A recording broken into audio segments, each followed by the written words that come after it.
Hello. So this is, I don't know, what week is it that I've been doing this? The third week. And this Saturday is Christmas. I'm filming this on Monday. So this Saturday is Christmas. And the weather last week was like 50s, 60s, and now it's like 30s. So I'm cold, and Maryland weather is bipolar. But anyway, so I chose this because Christmas is this weekend. It's called Haunted Christmas, and it's a spooky Wisconsin ghost story. And everybody who's a fan of me is going to be happy because next week I have off of work for winter break. So everybody's going to be happy because I can get all the stuff for the exposed videos coming up that I need, and I can get all the stuff for a special Saturday series I'm starting because I only had reactions and I got kind of bored of doing just reactions. So I'm going to give you guys a video once every weekend that has to do with Degrassi. So if you're a Degrassi fan, hey, how you doing? We should be friends. You can subscribe. And you can take my hot take. I know my hot take is different from a lot of people in YouTube. A lot of people in YouTube seem to have the same opinion about everything. So I'm like, why don't I just throw my opinion out there because it's something different. So anyway, that's just an update about my channel. You guys can either disregard that or listen to it. I don't care. But anyway, so let's jump into the Haunted Christmas. The soft thud of following footsteps echoed behind him as he hurried through the snowflakes toward home. They kept pace with him, quickening when he quickened and slowing when he slowed. It was creepy. His flesh crawled at the sound and he sped up, cursing himself for walking home alone from the midnight Christmas mass. Normally not a pious man, the middle-aged bachelor had suddenly been struck by a wish to hear the old Christmas song sung once again by a church choir, and had walked across town to attend the service.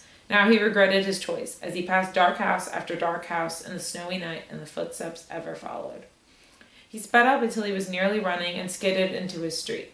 A few more paces brought him to the bottom of his front steps, and as he dashed up them, he realized suddenly that the following footsteps had ceased abruptly. He glanced behind him at the cross street from which he had just turned, and saw only one pair of footprints in a snow-covered street where there should have been two. He frowned in puzzlement and then shuddered as a cold breeze struck him, driving snow against his collar, and slammed against the door. Almost it seemed to pass through the door, but that was superstitious nonsense. His hand was shaking as he unlocked the front door and hurried inside. He expected darkness, but was delayed to see the yellow glow of firelight coming from the study doorway upstairs. His old housekeeper, whom he thought firmly asleep in her attic bedroom, must have lit the fire pending his return. He shrugged out of his coat and paused for a moment, amazed to find it still warm and dry, though he had walked for more than a mile through a snowstorm. It was almost as if he'd been walking in a bubble of calm air, though he remembered the soft snowflakes hitting his face when he first stepped out of church, before the mysterious footsteps began. His shudder was interrupted by a shout of greeting as his old friend Andy came hurrying out of the study. His whole face lit up in a grin at the unexpected surprise. The two men shook hands heartily and retreated back to the warmth of the firelight. Talking so fast they stumbled over each other's words. Andy had left town years ago to take a government job in D.C., and they hadn't seen each other since. Nearly an hour passed before it had occurred to him that his guest might be hungry. His offer of a meal was instantly accepted, but Andy was unwilling to leave the comfort of the fire to eat in the kitchen, so he jogged downstairs alone to fetch some food.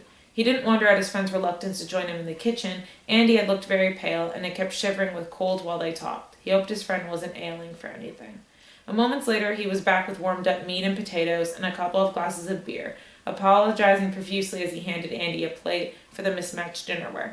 Andy just laughed and hunkered down to eat. When they were both finished, he showed his friend to a guest room and then tumbled into his own bed to sleep, all his apprehension caused by mysterious footsteps forgotten in the visit of his friend. He jumped out of bed Christmas morning and dashed immediately downstairs to the guest room to rouse his friend. Andy wasn't there, and the bed had not been slept in. That was odd. He ran down to look in the study, but Andy wasn't there either, and one plateful of food was sitting on the end table beside his old friend's chair. It was completely untouched, though he'd seen Andy eating from it the night before.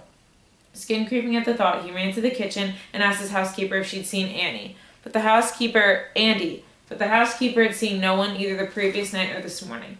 He flopped down on the bottom step of the staircase, completely baffled. Where had Andy gone? It was a mystery that plagued him all Christmas Day, and he did not enjoy his holiday dinner at all, a fact that annoyed his housekeeper. He was awakened the next morning from a restless sleep by the sound of the front doorbell. He stumped out of bed and was splashing water from the bedside pitcher onto his sleepy eyes when a knock came at his bedroom door. When he answered, the housekeeper handed him a telegram that had just arrived. As she hurried back downstairs to prepare his breakfast, he opened it curiously, not knowing who would be telegraphing him so urgently. As he read the telegram, he started to tremble. The message was short and to the point. Andy's family regretted to inform him that his old friend Andy had passed away on Christmas Eve in his home in Washington, D.C. He sat down hard on the bed, the telegram fluttering away from his hand. It must have been Andy who had followed him home on Christmas Eve. That would explain the eerie footsteps and the dry coat in the middle of the snowstorm. He'd spent Christmas Eve with a ghost. I think that's sweet, though. Like, think about it. I thought this was going to be creepy. Think about it. Your best friend dies, and then they come and spend one more night with you. That is sweet. That's so sweet. Why am I going to cry? I thought he was dead for a minute. I thought they were both dead for a minute. That's so sweet. That is nice. Oh my gosh. All these other things we've read about are like ghosts that could be creepy. Except the trapper's ghost. He was a good guy. But like, this is so sweet. There was also a lot of big words in here. Like pious, I hadn't heard in a while. And like, you know, just, oh, it was so nice. Apprehension, baffled, like all these things that you don't really say a lot in like normal talk. Maybe it's just because I use small words because I work at like a daycare, but you know. Yeah. So that was Haunted Christmas. I love this story so much. I'm going to tell all my friends about it because it's so sweet, honestly. But yeah.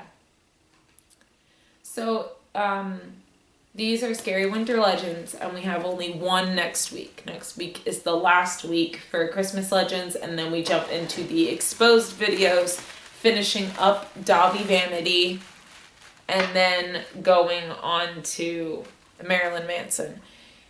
If I want to make a video, another video of Dobby, it would literally just be wrapping up everything we've talked about. So just kind of like doing like a whole just thing of like putting the exposed playlist down below and basically just saying, this is what I think of the situation. This is what, like, basically just an overview. If I want to do an overview, I'll do them for every single one that I do.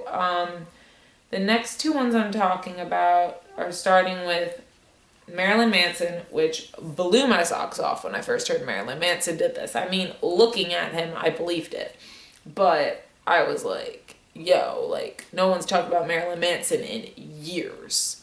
So I was shook.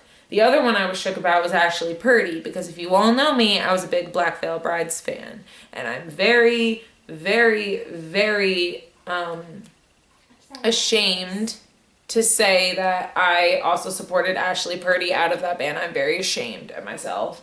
So, you know, I mean, I didn't know, and everybody can say that, but like, it just makes me feel dirty. You know what I mean? So yeah, and there's something that I'm not going to tell you all. That's some insider stuff, because Ashley Purdy is all about suing people that make even a video about him. So if I say what my friends said about Ashley Purdy and whatever, gonna sue me and say, oh, it never happened, whatever.